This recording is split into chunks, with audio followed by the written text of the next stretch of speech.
പശ്ചിമബംഗാളിൽ കുട്ടികളെ കടത്തിയ കേസിൽ അറസ്റ്റിലായ ബി.ജെ.പി. മഹിളാ മോർച്ച നേതാവ് ജൂഹി ചൌധരിയെ പോലീസ് കസ്റ്റഡിയിൽ വിട്ടു. കുട്ടിക്കടത്തിൽ ബി.ജെ.പി. കേന്ദ്ര സംസ്ഥാന നേതാക്കൾക്ക് പങ്കുണ്ടെന്ന് വെളിപ്പെടുത്തൽ. കുട്ടികളെ കടത്തിയ സംഘം നടത്തിയ ശിശു സംരക്ഷണ കേന്ദ്രത്തിന് സർക്കാർ സഹായവും ലൈസൻസും ലഭ്യമാക്കാൻ ഇടപെട്ടതിനാണ് അറസ്റ്റ്. ബി.ജെ.പി. ദേശീയ ജനറൽ സെക്രട്ടറി കൈലാഷ്, വനിതാ വിഭാഗം സംസ്ഥാന പ്രസിഡന്റ് റൂപ ഗാംഗുലി എന്നിവരുമായി ശിശു സംരക്ഷണ കേന്ദ്രത്തിനായി ജൂഹി ചൌധരി ചർച്ച നടത്തിയതായാണ് സൂചന. ശിശുക്ഷേമ കേന്ദ്രം നടത്തിപ്പുകാരിയായ ചന്ദന ചക്രവർത്തിയെ കഴിഞ്ഞ ദിവസം പോലീസ് അറസ്റ്റ് ചെയ്തിരുന്നു. ഇവരിൽ നിന്നാണ് ജൂഹി ചൌധരിയുടെയും മറ്റും പങ്ക് പോലീസ് മനസ്സിലാക്കിയത്.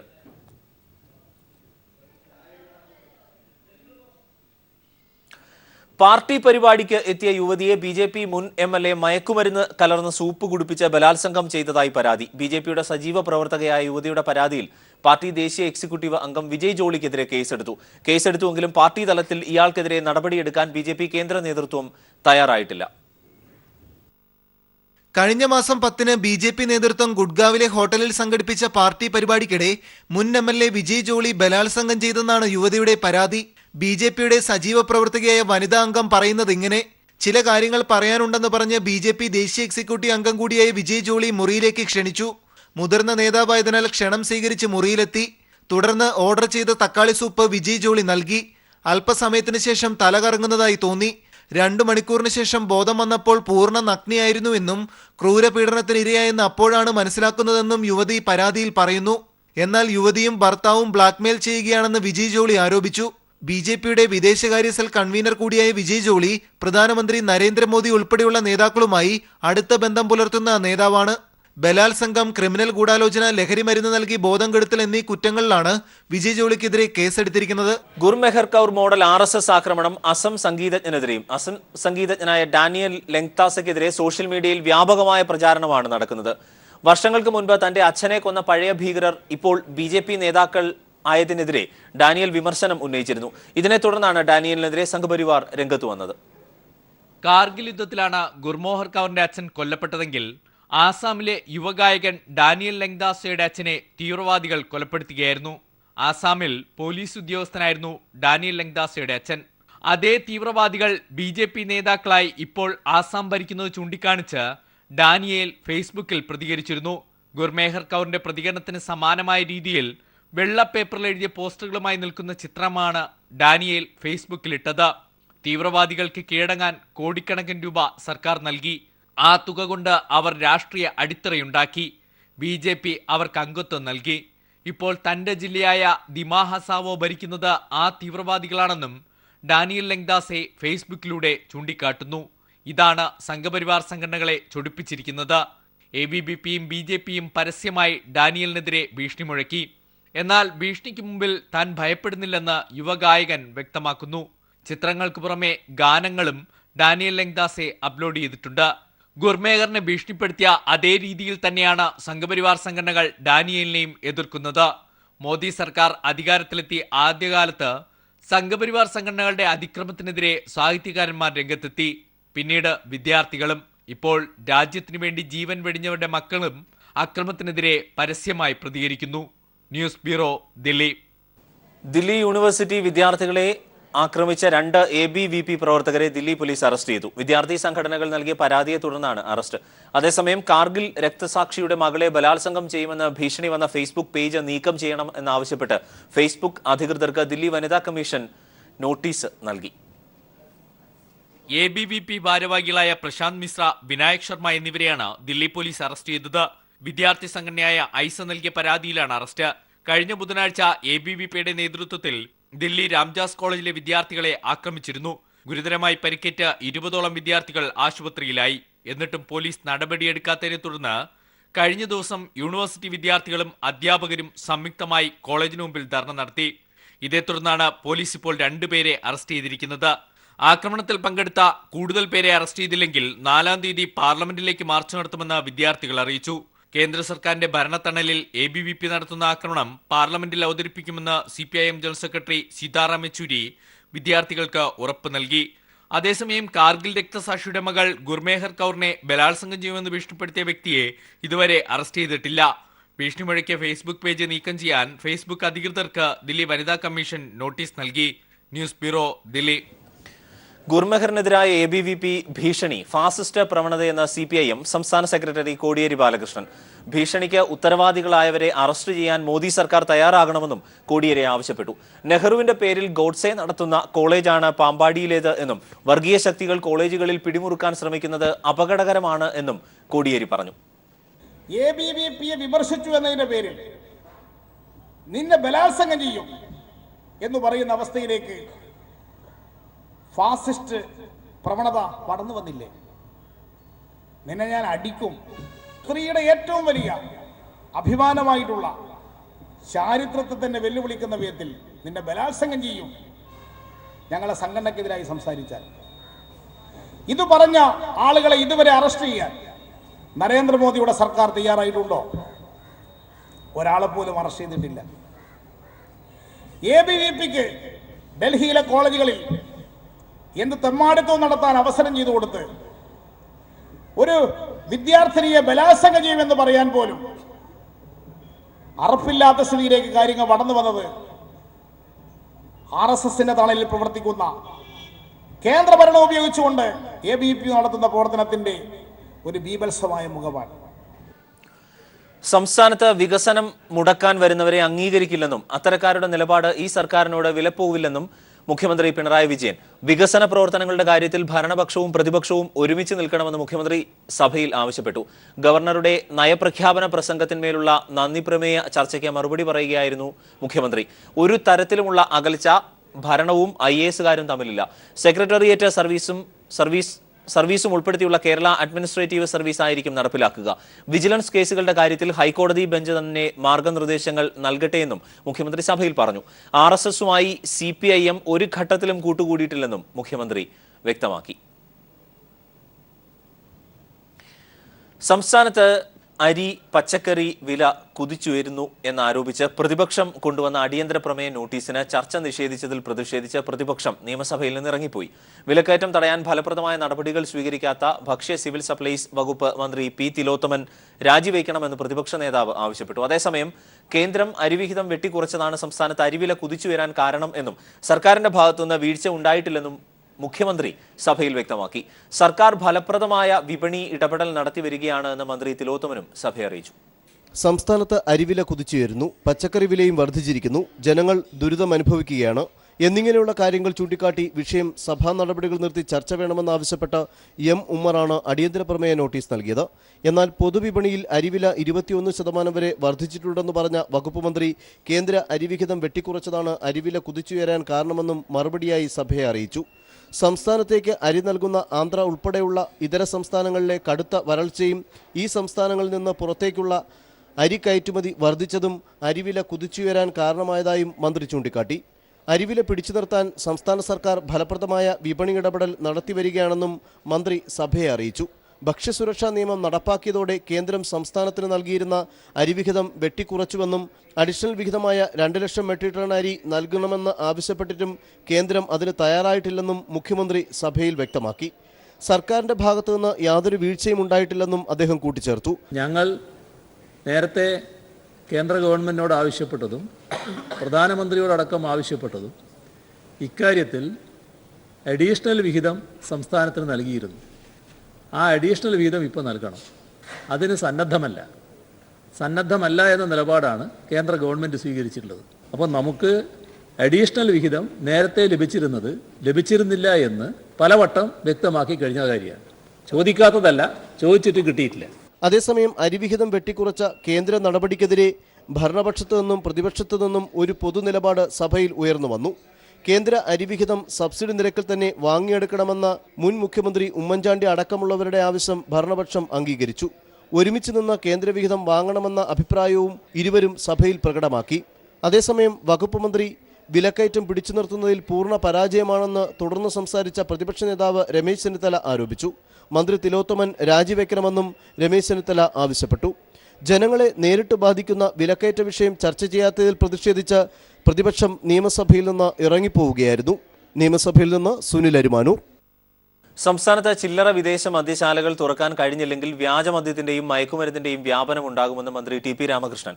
മദ്യവർജനത്തിൽ ഊന്നിയുള്ള മദ്യനയമാണ് സർക്കാർ ലക്ഷ്യമെന്നും മന്ത്രി സഭയെ അറിയിച്ചു. കേരള രാജ്യാന്തര ചലച്ചിത്രമേളയ്ക്ക് സ്ഥിരം വേദിയായി ചിത്രാഞ്ജലി കോംപ്ലക്സിലെ സ്ഥലം കൈമാറാൻ തീരുമാനിച്ചതായി മന്ത്രി എ കെ ബാലൻ സഭയെ രേഖാമൂലം അറിയിച്ചു. സംസ്ഥാനത്ത് സ്പാസ്മോ പ്രോക്സിമോ ഉൾപ്പെടെയുള്ള വസ്തുക്കൾ ലഹരിമരുന്നിന് പകരമായി ഉപയോഗിക്കുന്നതായി എക്സൈസ് മന്ത്രി ടി പി രാമകൃഷ്ണൻ സഭയെ അറിയിച്ചു. വിദ്യാലയങ്ങൾക്ക് സമീപമുള്ള മെഡിക്കൽ ഷോപ്പുകളിൽ ഇവ ലഭ്യമാണ്. ഇവയുടെ ഉപയോഗം തടയാൻ സംയുക്ത പരിശോധന നടത്തുമെന്ന് മന്ത്രി പറഞ്ഞു. സംസ്ഥാനത്ത് മെഡിക്കൽ സ്റ്റോറുകളിൽ ചുമയ്ക്കെതിരെ ഉപയോഗിക്കുന്ന കഫ് സിറപ്പുകളും വേദന സംഹാരികളും മനോരോഗ ചികിത്സയ്ക്കുള്ള ഔഷധങ്ങളും ഉൾപ്പെടെയുള്ള ചില മരുന്നുകൾ ലഹരി മരുന്നുകളായി വ്യാപകമായി ഉപയോഗിക്കുന്നത് ശ്രദ്ധയിൽപ്പെട്ടിട്ടുണ്ട്. വിദ്യാർത്ഥികൾ ഇത്തരം മരുന്നുകൾ ഉപയോഗിക്കുന്നത് തടയുന്നതിനായി നിയമം അനുശാസിക്കുന്ന രീതിയിലാണ് പ്രസ്തുത മരുന്നുകൾ സൂക്ഷിക്കേണ്ടതെന്നും വിൽപ്പന നടത്തുന്നെന്നും ഉറപ്പുവരുത്തുന്നതിന് നടപടികൾ സ്വീകരിച്ചിട്ടുണ്ട്. മദ്യവർജനത്തിലൂന്നിയുള്ള മദ്യനയമാണ് സർക്കാർ ലക്ഷ്യം വെക്കുന്നതെന്നും എക്സൈസ് മന്ത്രി സഭയെ രേഖാമൂലം അറിയിച്ചു. വിദേശ മദ്യ ചില്ലറ വിൽപ്പനശാലകൾ തുറക്കാൻ കഴിഞ്ഞില്ലെങ്കിൽ വ്യാജമദ്യത്തിന്റെയും മയക്കുമരുന്നിന്റെയും വ്യാപനം സംസ്ഥാനത്തുണ്ടാകുമെന്നും മന്ത്രി വ്യക്തമാക്കി. പൊതുജനങ്ങളെ കാര്യങ്ങൾ ബോധ്യപ്പെടുത്തിയാകും മദ്യശാലകൾ മാറ്റി സ്ഥാപിക്കുക. ബെവ്കോയുടെ 159ഉം കൺസ്യൂമർ ഫെഡിന്റെ 26ഉം ഉൾപ്പെടെ 185 വിദേശ മദ്യ ചില്ലറ വിൽപ്പനശാലകൾ മാറ്റി സ്ഥാപിക്കേണ്ടി വരുമെന്നും മന്ത്രി അറിയിച്ചു. രാജ്യാന്തര ചലച്ചിത്രമേളയ്ക്ക് സ്ഥിരം വേദിയായി ചിത്രാഞ്ജലി സ്റ്റുഡിയോ കോംപ്ലക്സിലെ 15 ഏക്കർ കൈമാറാൻ സർക്കാർ തീരുമാനിച്ചതായി സാംസ്കാരിക വകുപ്പ് മന്ത്രി എ കെ ബാലൻ സഭയെ രേഖാമൂലം അറിയിച്ചു. കിഫ്ബിയിൽ ഉൾപ്പെടുത്തിയാകും ഇത് നടപ്പിലാക്കുക. News bureau, Thiruvananthapuram. പാമ്പാടി നെഹ്റു കോളേജിലെ വിദ്യാർത്ഥി സമരം പിൻവലിച്ചു. വിദ്യാർത്ഥികളുമായി ഉണ്ടാക്കിയ ഒത്തുതീർപ്പ് കരാർ മാനേജ്മെന്റ് പാലിക്കും എന്ന ഉറപ്പ് ലഭിച്ചതിനെ തുടർന്നാണ് സമരം പിൻവലിച്ചത്. വിവരങ്ങളുമായി ദിൽജിത്ത് ചേരുന്നു. ദിൽജിത്ത്, ഈ ആരോപണ വിധേയരായവരെ പുറത്താക്കിയിട്ടുണ്ടോ? അരുൺ, കഴിഞ്ഞ ദിവസം കോളേജ് തുറക്കുമ്പോൾ തൃശൂർ ജില്ലാ കളക്ടറുടെ നേതൃത്വത്തിൽ നടത്തിയ ചർച്ചയിൽ ഒത്തുതീർപ്പ് വ്യവസ്ഥകൾ ഉണ്ടാക്കിയിരുന്നു. ഈ വ്യവസ്ഥകളിന്മേലാണ് വിദ്യാർത്ഥി സമരം അവസാനിപ്പിച്ച് കോളേജ് തുറന്നത്. എന്നാൽ മാനേജ്മെന്റ് ഈ ഉറപ്പുകൾ പാലിക്കുന്നില്ല എന്നാരോപിച്ചാണ് ഇന്ന് വീണ്ടും വിദ്യാർത്ഥികൾ പ്രതിഷേധത്തിലേക്ക് നീങ്ങിയത്. ഇപ്പോൾ പ്രതിഷേധം ആരംഭിച്ചപ്പോൾ അന്ന് ഉണ്ടാക്കിയ കരാർ പ്രകാരം ആരോപണ വിധേയരായ ജീവനക്കാരെ കോളേജിൽ നിന്ന് പുറത്താക്കുക എന്ന ആവശ്യം കൂടി വിദ്യാർത്ഥികൾ ആവശ്യപ്പെട്ടിരുന്നു. പ്രതിഷേധം ശക്തമായതിനെ തുടർന്ന് മാനേജ്മെന്റ് പ്രതിനിധികൾ, പ്രത്യേകിച്ച് ഇപ്പോൾ ചെയർമാൻ കൃഷ്ണദാസ് ഒളിവിലായിരിക്കുന്നത് കൊണ്ട് തന്നെ ഇപ്പോഴത്തെ ചുമതല വഹിക്കുന്ന കൃഷ്ണദാസിന്റെ സഹോദരൻ കൃഷ്ണകുമാറിന്റെ നേതൃത്വത്തിലുള്ള മാനേജ്മെന്റ് പ്രതിനിധികളാണ് പോലീസിന്റെ സാന്നിധ്യത്തിൽ വിദ്യാർത്ഥികളുമായി ചർച്ച നടത്തിയത്. ഈ ചർച്ചയിൽ ആരോപണ വിധേയരായ 5 പേരെ കോളേജിൽ നിന്ന് പുറത്താക്കാനുള്ള തീരുമാനം, ജോലിയിൽ നിന്ന് നീക്കം ചെയ്യാനുള്ള തീരുമാനമാണ് കോളേജ് അധികൃതർ എടുത്തിരിക്കുന്നത്. ഇവരൊക്കെയാണ് PRO Sanjith Viswanathan, vice principal NK Sathyavel, അതുപോലെ തന്നെ പരീക്ഷാ സമയത്ത് ജിഷ്ണുവിന്റെ പരീക്ഷാ ഹാളിൽ ഉണ്ടായിരുന്ന ഇൻവിജിലേറ്റർ CP പ്രവീൺ, അതോടൊപ്പം കോളേജിലെ കായിക അധ്യാപകൻ ഗോവിന്ദൻകുട്ടി, അധ്യാപകനായ ഇർഷാദ് എന്നിവരെയാണ് ഇപ്പോൾ പുറത്താക്കി എന്ന് വിദ്യാർത്ഥികൾക്ക് ഉറപ്പ് നൽകിയിരിക്കുന്നത്. ഇക്കാര്യം വ്യക്തമാക്കിക്കൊണ്ട് കോളേജിന്റെ ലെറ്റർ പാഡിൽ തന്നെ ഇക്കാര്യങ്ങൾ രേഖപ്പെടുത്തി കോളേജ് അധികൃതർ ഇപ്പോൾ ചുമതല വഹിക്കുന്ന ആളുകൾ ഒപ്പിട്ട് നൽകി എന്നാണ് വിദ്യാർത്ഥികൾ നമ്മളോട് വ്യക്തമാക്കുന്നത്. അതോടൊപ്പം കഴിഞ്ഞ ദിവസം ഫെബ്രുവരി 15-ാം തീയതി നടന്ന തൃശൂർ ജില്ലാ കളക്ടറുടെ നേതൃത്വത്തിൽ നടന്ന ചർച്ചയിലെ ആവശ്യങ്ങൾ, അതിൽ അംഗീകരിച്ചിരിക്കുന്ന കാര്യങ്ങളെല്ലാം തന്നെ ഇപ്പോൾ വീണ്ടും അംഗീകരിച്ച് അവയെല്ലാം നടപ്പാക്കാം എന്ന ഉറപ്പ് നൽകിയിട്ടുണ്ട്. അതോടൊപ്പം മുൻ ചെയർമാൻ കൃഷ്ണദാസ് കോളേജിൽ എത്തില്ല എന്ന കാര്യത്തിലും ഉറപ്പ് നൽകിയിട്ടുണ്ട്. അതോടൊപ്പം കോളേജിൽ പേരന്റ്സ് ടീച്ചേഴ്സ് അസോസിയേഷൻ രൂപീകരിക്കുകയും അതിന്റെ പ്രവർത്തനം കാര്യക്ഷമമാക്കുകയും തുടർന്ന് ഇന്റേണൽ മാർക്കിന്റെ സംവിധാനം കൂടുതൽ സുതാര്യമാക്കുന്നതടക്കമുള്ള കാര്യങ്ങൾ, ദൈനംദിന കാര്യങ്ങളിൽ മാനേജ്മെന്റിന്റെ കൂടുതൽ ഇടപെടൽ ഉണ്ടാകുന്നു, അക്കാദമിക് കാര്യങ്ങളിൽ ഇടപെടൽ ഉണ്ടാകുന്നു എന്ന ആരോപണം വിദ്യാർത്ഥികളുടെ ഭാഗത്തു നിന്നുണ്ടായിരുന്നു. അതുകൊണ്ട് തന്നെ മാനേജ്മെന്റ് അത്തരത്തിലുള്ള കാര്യങ്ങളിൽ ഇടപെടില്ല എന്നൊരുറപ്പും ഇപ്പോൾ പാലിക്കപ്പെടുമെന്ന ഉറപ്പാണ് ഇപ്പോൾ വിദ്യാർത്ഥികൾക്ക് ലഭിച്ചിരിക്കുന്നത്. ഏതായാലും ഈ ഉച്ചയോടെ ആരംഭിച്ചിരിക്കുന്ന വിദ്യാർത്ഥി സമരം ഇത്തരത്തിൽ ഉറപ്പുകൾ പാലിക്കപ്പെട്ടതിനെ തുടർന്ന് പിൻവലിച്ചിരിക്കുകയാണ്. അതായത് ഈ വ്യവസ്ഥകൾ പൂർണ്ണമായും അംഗീകരിച്ചിട്ടുണ്ടോ? വിദ്യാർത്ഥികൾ മുന്നോട്ട് വെച്ച എല്ലാ ആവശ്യങ്ങളും അപ്പാടെ അംഗീകരിച്ചിട്ടുണ്ടോ നിലവിൽ? അരുൺ, അത്തരത്തിൽ തന്നെയാണ് നമുക്ക് മനസ്സിലാവുന്നത്. കഴിഞ്ഞ ദിവസം ജില്ലാ കളക്ടറുടെ നേതൃത്വത്തിൽ നടന്ന ചർച്ചയിൽ ഈ കോളേജിനെ പ്രതിനിധീകരിച്ച് എത്തിയിരുന്നത് അഡ്മിനിസ്ട്രേഷൻ ചുമതലയുണ്ടായിരുന്ന ഉദ്യോഗസ്ഥരാണ്. ഈ കോളേജ് നടത്തിക്കൊണ്ടിരുന്ന ട്രസ്റ്റിന്റെ ഭാരവാഹികളോ ഒന്നും തന്നെ ആ സമയത്ത് ഈ യോഗത്തിൽ പങ്കെടുത്തിരുന്നില്ല എന്നൊരു കാരണത്താലാണ് ഈ വ്യവസ്ഥകൾ പാലിക്കപ്പെടാതെ പോയിരുന്നത്. ഈ കൃഷ്ണദാസിന്റെ നേതൃത്വത്തിലുള്ള ട്രസ്റ്റിൽ മുൻപ് ചുമതല വഹിച്ചിരുന്ന ആളുകളെല്ലാം തന്നെ പ്രത്യേകിച്ച് PRO സഞ്ജിത്ത് വിശ്വനാഥൻ അടക്കമുള്ള ആളുകൾ ഒളിവിലായിരുന്നതിനാൽ ഈ ജില്ലാ കളക്ടർ വിളിച്ചു ചേർത്ത യോഗത്തിൽ പങ്കെടുക്കാൻ സാധിച്ചിരുന്നില്ല. അതുകൊണ്ട് തന്നെ ഇത്തരത്തിൽ അഡ്മിനിസ്ട്രേഷൻ ചുമതലയുണ്ടായിരുന്ന ഉദ്യോഗസ്ഥർ കോളേജിന്റെ ജീവനക്കാർ ഒപ്പിട്ട് നൽകിയ ഒരു കടലാസിന് താൻ വില കൽപ്പിക്കുന്നില്ല എന്ന് കൃഷ്ണദാസിന്റെ സഹോദരൻ കൃഷ്ണകുമാർ വിദ്യാർത്ഥികളോട് വ്യക്തമാക്കിയതിനെ തുടർന്നാണ് ഇത്തരത്തിലൊരു പ്രതിഷേധത്തിലേക്ക് നീങ്ങിയതും. അതേ തുടർന്ന് ഇപ്പോഴത്തെ ചുമതല വഹിക്കുന്ന കൃഷ്ണകുമാർ ആ വ്യവസ്ഥകൾ അംഗീകരിക്കുന്നുവെന്ന് ഒപ്പിട്ട് നൽകുകയും അതോടൊപ്പം ആരോപണ വിധേയരായിട്ടുള്ള ആളുകളെ പുറത്താക്കുന്നു എന്നതടക്കമുള്ള ഔദ്യോഗിക അറിയിപ്പ് വിദ്യാർത്ഥികൾക്ക് കൈമാറി എന്നുമാണ് നമുക്ക് ലഭിക്കുന്ന സൂചന. അതുകൊണ്ട് തന്നെ വിദ്യാർത്ഥികളുടെ ആവശ്യങ്ങൾ അവർ അംഗീകരിച്ച എല്ലാ ആവശ്യങ്ങളും അംഗീകരിക്കപ്പെട്ടു എന്ന് തന്നെ ഇപ്പോൾ കരുതാം. പാമ്പാടി നെഹ്റു കോളേജിൽ വിദ്യാർത്ഥികൾ നടത്തിവന്ന സമരം അവസാനിച്ചു. വ്യവസ്ഥകൾ പൂർണ്ണമായും അംഗീകരിക്കാം എന്ന ഉറപ്പിനെ തുടർന്നാണ് സമരം അവസാനിച്ചത്. ഒരു നൂറ്റാണ്ടിനിടയിലെ ഏറ്റവും രൂക്ഷമായ വരൾച്ചാ ഭീഷണിയിലാണ് സംസ്ഥാനമെന്ന് റവന്യൂ മന്ത്രി ഇ ചന്ദ്രശേഖരൻ. ജലസംഭരണികളിൽ ഇനി 44% ജലം മാത്രമാണ് അവശേഷിക്കുന്നത്. ഭൂഗർഭ ജലനിരപ്പ് 2.5 മീറ്റർ വരെ താഴ്ന്നു. നിയമസഭയിൽ ചട്ടം 300 പ്രകാരമുള്ള പ്രത്യേക പ്രസ്താവനയിലാണ് മന്ത്രി ഇക്കാര്യം വ്യക്തമാക്കിയത്. തെക്ക് പടിഞ്ഞാറൻ മൺസൂണിൽ 34% മഴയുടെ കുറവുണ്ടായി. വടക്ക് കിഴക്കൻ മൺസൂണും തുലാവർഷവും പ്രതീക്ഷിച്ച തോതിൽ ലഭിച്ചില്ല. ഈ സാഹചര്യത്തിലാണ് സമാനതകളില്ലാത്ത വരൾച്ചാ ഭീഷണിയിൽ സംസ്ഥാനം എത്തിയതെന്ന് റവന്യൂ മന്ത്രി ഇ ചന്ദ്രശേഖരൻ ചട്ടം 300 പ്രകാരമുള്ള പ്രസ്താവനയിൽ വ്യക്തമാക്കി. സമാനതകളില്ലാത്ത വരൾച്ചാ ഭീഷണിയിലാണ് കേരളം. കഴിഞ്ഞ ഒരു നൂറ്റാണ്ടിനിടയിലെ ഏറ്റവും രൂക്ഷമായ വരൾച്ചയായിരിക്കും നാം നേരിടാൻ പോകുന്നതെന്നാണ് സൂചന. വരൾച്ചയുടെ കാഠിന്യം വർദ്ധിക്കും തോറും കുടിവെള്ള ലഭ്യത കുറയുന്നുവെന്നതാണ് വലിയ പ്രതിസന്ധി.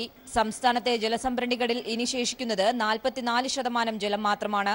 ഭൂഗർഭ ജലനിരപ്പാകട്ടെ 2 മുതൽ 2.5 മീറ്റർ വരെ താഴ്ന്നുവെന്നും മന്ത്രി പറഞ്ഞു. സംസ്ഥാനത്തെ റിസർവോയറുകളിൽ 44% ജലം മാത്രമാണ് അവശേഷിക്കുന്നത്. ഭൂഗർഭ ജലനിരപ്പ് താരതമ്യേന 2 മുതൽ 2.5 മീറ്റർ വരെ താഴ്ന്നിട്ടുണ്ട്. ശരാശരി അത്രയും കുറവ് വന്നിട്ടുണ്ട്.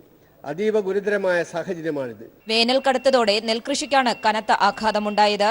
26,499.42 ഹെക്ടർ നെൽകൃഷിയെയാണ് വരൾച്ച ബാധിച്ചത്. 106 കോടി രൂപയുടെ നഷ്ടമാണ് നിലവിൽ ഈ മേഖലയിൽ കണക്കാക്കുന്നത്. കാർഷിക മേഖലയിലെ ആകെ നഷ്ടം ഇതുവരെ 225 കോടി രൂപയുടെയും. കാർഷിക മേഖലയുടെ നഷ്ടം സംസ്ഥാനത്തിന്റെ സമ്പദ്ഘടനയെ മാത്രമല്ല ജനജീവിതത്തിന്റെ സമസ്ത തലങ്ങളെയും വരൾച്ച പ്രതികൂലമായി ബാധിക്കും. ഈ സാഹചര്യത്തിൽ കേന്ദ്രത്തിൽ നിന്നും പരമാവധി സഹായം നേടിയെടുക്കുകയാണ് സർക്കാർ ലക്ഷ്യമെന്നും മന്ത്രി വ്യക്തമാക്കി. News bureau, Thiruvananthapuram. കടുത്ത വരൾച്ചയിലേക്ക് നീങ്ങുകയാണ് വയനാട്. 33 ഡിഗ്രി സെൽഷ്യസ് ചൂട് വരെ എത്തി. ഫെബ്രുവരി തുടക്കത്തിലെ വയനാട്ടിൽ വലിയ വരൾച്ച പ്രവചിച്ച കബനി നദി നേരത്തെ വറ്റിവരണ്ടു. പശ്ചിമഘട്ട താഴ്വാരങ്ങളിൽ വനമേഖലകൾ കാട്ടുതീ ഭീഷണിയിലാണ്. തുലാമഴ കൂടി ഇത്തവണ ഏറെ കുറഞ്ഞതോടെ ഊഷരഭൂമിയാവുകയാണ് വയനാട്. ഫെബ്രുവരി മുതൽ കടുത്ത ചൂടിനെ നേരിടുകയാണ് ജില്ല. പശ്ചിമഘട്ടത്തിന്റെ അതിരുകളിൽ തീനാളങ്ങൾ ചുട്ടരിച്ചത് ഹെക്ടർ കണക്കിന് വനപ്രദേശങ്ങളാണ്. കബനിയും അതിന്റെ തീരപ്രദേശങ്ങളും വരണ്ടുണങ്ങിക്കഴിഞ്ഞു. വന്യമൃഗങ്ങൾ കാടിറങ്ങി തുടങ്ങി. ഇനി വരുന്ന 3 മാസക്കാലത്തേക്കെങ്കിലും പ്രതീക്ഷിക്കുന്ന കടുത്ത വേനലിനെ ഈ മലയോരങ്ങൾ എങ്ങനെ അതിജീവിക്കുമെന്ന ആശങ്കയാണ് ഉയരുന്നത്. ഡെക്കാൻ പീഠഭൂമിയുടെ തെക്കേയറ്റത്തെ വയനാടെന്ന ഹരിതഭൂമി ഇന്നോളം കാണാത്ത വരൾച്ചയിലേക്കാണ് നീങ്ങുന്നത്. മരുഭൂവൽക്കരണത്തിന്റെ പ്രത്യക്ഷ ലക്ഷണങ്ങൾ ഈ ഭൂമിയും പ്രകടിപ്പിച്ചു തുടങ്ങി. കരിഞ്ഞുണങ്ങി നിൽക്കുന്ന വനമേഖലകൾ ഏതു നിമിഷവും അഗ്നി വിഴുങ്ങുമെന്ന നിലയിലാണ്. ബന്ദിപ്പൂരിൽ പടർന്നു പിടിച്ച കാട്ടുതീ സൃഷ്ടിച്ച ആശങ്ക ഇനിയും ഒഴിഞ്ഞിട്ടില്ല. കബനി നേരത്തെ വരണ്ടുണങ്ങിയതും അതിന്റെ തീരപ്രദേശങ്ങളായ മുള്ളൻകൊല്ലിയും പുൽപ്പള്ളിയും പിന്നെ അമ്പലവയൽ തുടങ്ങിയ ജലസമൃദ്ധമായ പ്രദേശങ്ങളും മുൻപെങ്ങുമില്ലാത്ത വിധം വരണ്ടുണങ്ങിയത് ആശങ്ക സൃഷ്ടിക്കും വിധത്തിലാണ്. കൊടും ചൂടിൽ ദാഹനീരിനും ഭക്ഷണത്തിനുമായി വന്യമൃഗങ്ങൾ നാട്ടിലിറങ്ങുന്നതും ജലലഭ്യതയില്ലാതെ പാടശേഖരങ്ങൾ തരിശായി കിടക്കുന്നതും ഇന്നിവിടെ പതിവ് കാഴ്ചകളാണ്. സംസ്ഥാനത്തു തന്നെ ഏറ്റവും കുറവ് മഴ ലഭിച്ച വയനാട്ടിൽ അനുഭവപ്പെടുന്ന വിരുദ്ധ കാലാവസ്ഥകൾ വരുംകാല ദുരന്തത്തിന്റെ സൂചകങ്ങളായാണ് പരിസ്ഥിതി പ്രവർത്തകർ കാണുന്നത്. അനൂപ് കെആർ, വയനാട്. കൈരളി ടിവിയും കാഴ്ച എന്ന സംഘടനയും ചേർന്ന് അഭിവന്ധ്യ വലിയ മെത്രാപ്പോലീത്ത മാർ ക്രിസോസ്റ്റം തിരുമേനിയുടെ 100ാം പിറന്നാൾ ആഘോഷം സംഘടിപ്പിക്കാൻ തീരുമാനിച്ചു. ആഘോഷത്തിന്റെ സ്വാഗത സംഘ രൂപീകരണ യോഗത്തിൽ പത്തനംതിട്ടയിൽ നഗരസഭാ അധ്യക്ഷ രജനി പ്രദീപ് ഉദ്ഘാടനം ചെയ്തു. CPIM സംസ്ഥാന സമിതി അംഗം അനന്തഗോപൻ ചെയർമാനായും സജികുമാർ കൺവീനറായും റോഷൻ റോയ് മാത്യു വർക്കിംഗ് ചെയർമാനായും 101 അംഗ സ്വാഗത സംഘം രൂപീകരിച്ചു. പരിപാടിയുടെ വിജയത്തിനായി വിവിധ കമ്മിറ്റികളും രൂപീകരിച്ചു. ഈ മാസം 25-ന് വലിയ മെഗാ ഷോയോടൊപ്പമാണ് ക്രിസോസ്റ്റം തിരുമേനിയുടെ പിറന്നാൾ ആഘോഷം സംഘടിപ്പിക്കുന്നത്.